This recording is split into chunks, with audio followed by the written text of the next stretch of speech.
What is up, gamers? It's your boy, the Red Scissor. We're back with another scuffed setup and another Traptrix deck profile. That's right, this is the third one on my channel. But this one is it's got some clout behind it because it's an undefeated locals winning list. And I thought, you know what? I gotta post the locals winning list. It's crazy. It's insane. It's slightly different than the last one I posted, so I have an excuse to make this. Let's just get into it. All right, so first off, we're playing triple Mermelio because it's the best normal summon, kind of. This one's also the best normal summon. They're both really good normal summons, so we max out on them because we want to draw one of them. We got two Dynanea. I still like two Dynanea because it's a really strong special off of Sarah when you're making your turn one board, and like I want to still have one in deck if I draw one. Running one is like, I don't know. The thing is, it's not even that bad of a normal. Like, its normal effect is really strong, especially like late game. So, I like two. I really haven't had any problems with two. Some people run one, but yeah, I like two. Three of the Pudica, because she searches the field spell, and which gives you another summon, and it just does everything. Like, this card's really good. I don't know if it's quite as like generically strong as these, because if you open this and nothing else, it's kind of bad. But if you open this and like any other trap trick monster, it's just like insane combo. And then we have three of the extender. This card's great. It does lock you. It's the only lock in the deck, but it's an extender. It triggers Sarah. It protects your back row. That came up today where I chained it in my hand to a Harpy's Feather Duster to protect my back row. It does so many things. The card's crazy. And then 3 Exceed. I stopped coping and only running 2. We're running the 3 Exceed so we draw it more. The card is just insane. It makes your end board so much stronger when you open it. So that is the non-hand trap monsters in the deck. Pretty straightforward, nothing too crazy. Then we have the hand traps, triple Ash, and 2 Nibiru. So the idea is like Nibiru is really good, and everyone was main decking it today. Like everyone. It kills Kashtira. You gotta play Nibiru. But I only wanted to run 2, and I wasn't even the only person running 2 today. Because like Labyrinth is the third most popular deck, and this card sucks against Labyrinth. So I was like, the thing is, this card hits Rogue too. Like I was playing against Abyss Actors, and like this card's great against them as well if they can't stop it. They do have ways to stop it, like their field spell can stop it. But yeah, it's still just like it's just so crazy in the meta right now. I mean, everyone's expecting it, but sometimes even if they expect it, they can't do anything about it. They just get owned. There were a lot of rocks being dropped today. But yeah, like I said, I don't want to run 3 because Labyrinth exists, and I'm actually side decking the third one. I'll just spoil that. We have the spells. There's only 2 spells in the entire deck.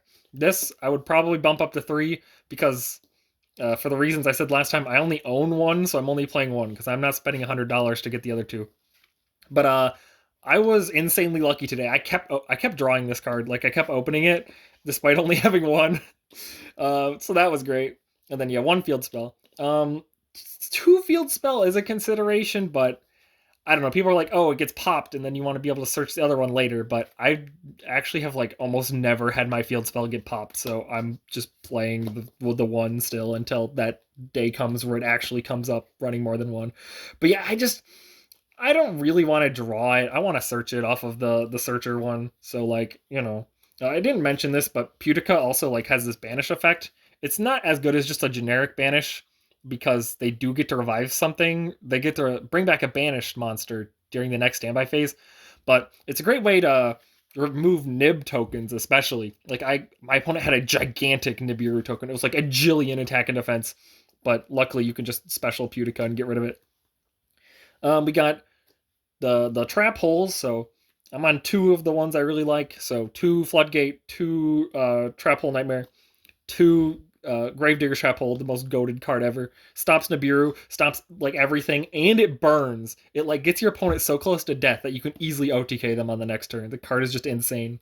And then 1 of this one, because I don't like it as much, but it's still good and it does come up. It's just not as generically good as these ones. This one just kills Kashtira. It's so funny.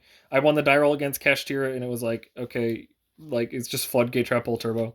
And then we have triple Holotea. This card is insane. It's an extender. It's an interruption on your opponent's turn, and then it turns into an extender again because you just set it off of Sarah during your opponent's turn.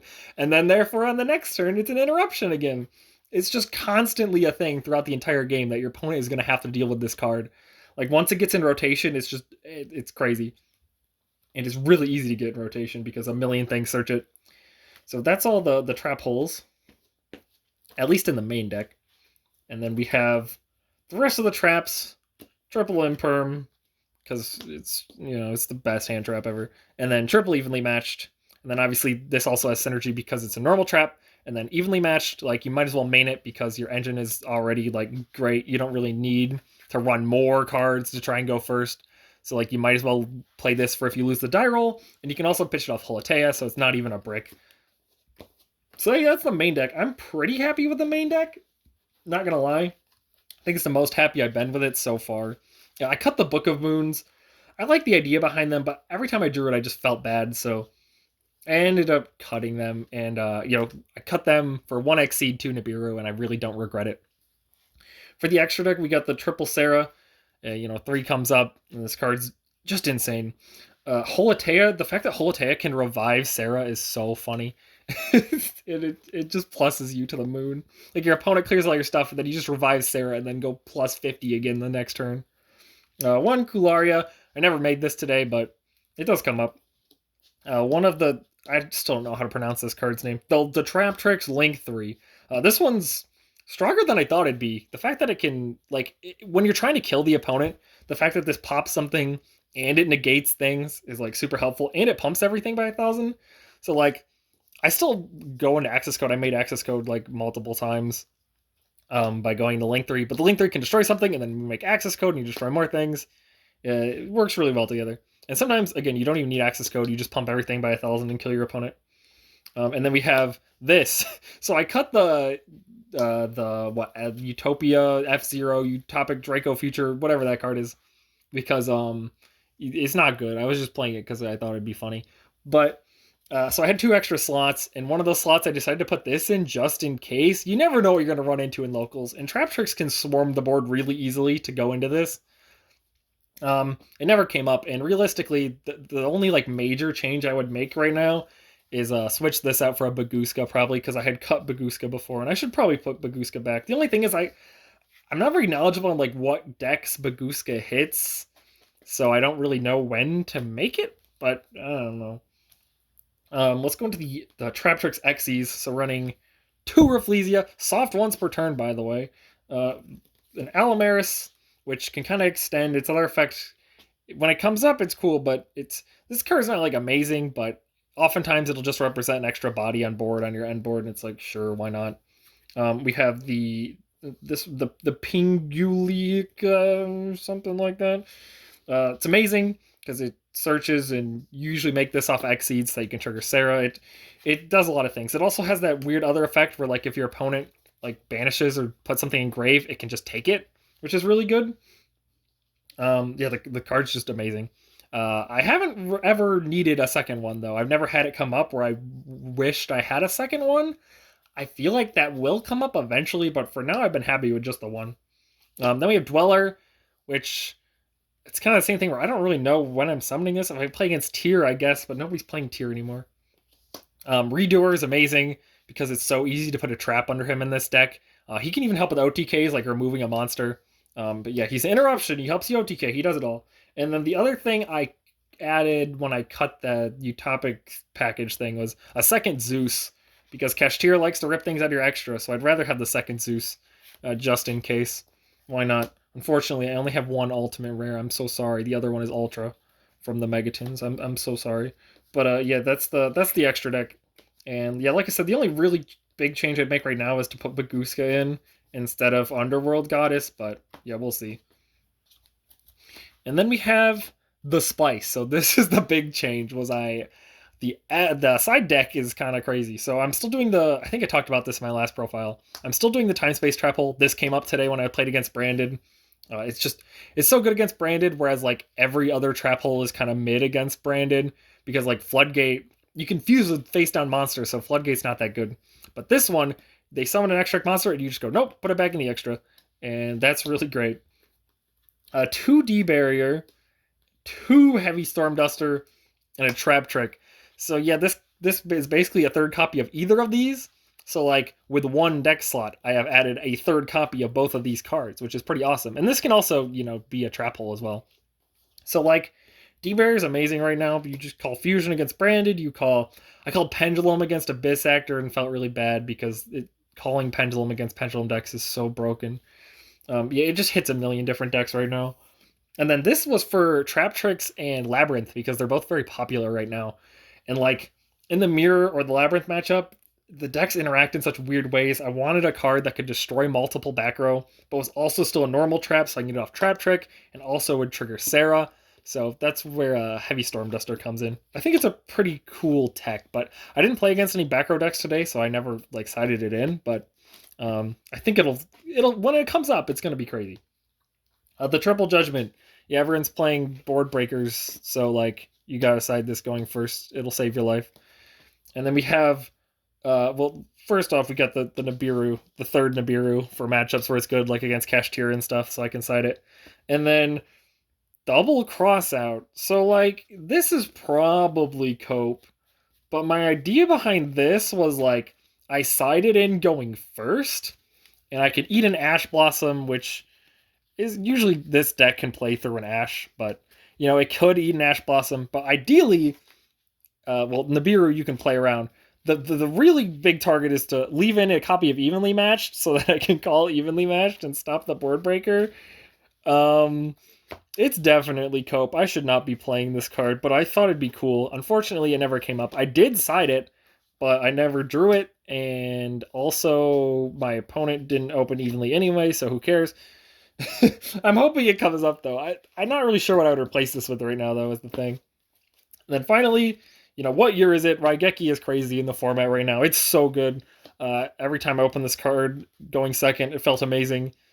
It's great, and it's better than Lightning Storm because a lot of decks are just putting all their monsters in defense, like Kashtira, like their entire board they just put in defense, so like Lightning Storm isn't doing anything. I did cut Lightning Storm, though. Maybe I should put back in 2 more copies because like it is good against like Labyrinth and stuff. Whereas these are a lot more situational, but I don't know. I think I'll try the crossouts for a little while longer because they're kind of fun. But yeah, that's the deck. I was really happy with how it performed, and I did play against 2 meta decks. I played against Branded and Kashtira, and I thought it did well against both of them. I did actually tie the Branded game, but like I think I probably could have won if I didn't get greedy and not play around Nibiru game 1, and then I got Nibiru because I didn't make Rafflesia early because I wanted to get greedy and end on like an extra interruption because I am very stupid. But otherwise, yeah, I think this deck is just positioned pretty well in the meta. Yeah, I don't know. I like its Kashtira matchup. The only thing is, like, the Branded matchup is really hard. It can spiral out of control really fast, and then I feel like I'm just going to get exploded. It's not like Kashtira, where, like, my going second cards are so strong against Kashtira that I don't have to worry. The going second cards are a lot less strong against Branded. Their board is, like, way stickier. And so it can be kind of hard to break their boards if they've already gotten it set up. And then they can also just like play through a lot. Like the modern Branded deck is so crazy with like Cartesia and like the new extra deck guys. It's really insane, but you can definitely win against it. I mean, I tied it at least. I won game 2 with like 40 seconds left in the round, and we did not have time to play the game 3. But part of winning that game definitely did come down to time space trap hole. So play time space trap hole. I might even consider main decking it, but because it does hit Kashtira as well. It actually hits a lot of things, but it's like a dead card against Labyrinth, whereas like the other trap holes are at least like live against Labyrinth. If Labyrinth wasn't in the meta, it'd be a no-brainer to just chuck this in, but with Labyrinth in the meta, I don't know if I'm comfortable with that. I think I like just siding it. But yeah, that's the deck profile. Like, comment, subscribe, and so on and so forth. This deck's really fun. Like the play style is just so fun to me because it's got that control style, like with the trap cards and you're controlling the board, but it's just also a combo deck now. So it's like you get the best of both. Like you get to have really cool explosive turns where you're summoning 5 billion monsters, and then other games you're just like negating and stopping everything. You get to play both sides of Yu-Gi-Oh! It's a lot of fun. I really like the play style. And I'm definitely gonna be playing the deck some more. I'll probably just play this deck for the rest of the format until like a ban list or a new set changes things drastically, because like I'm not gonna spend all the money to buy the other meta decks, and I think this deck just like it's cheap and it does good against meta. It's great. But yeah, that's all I got. See ya.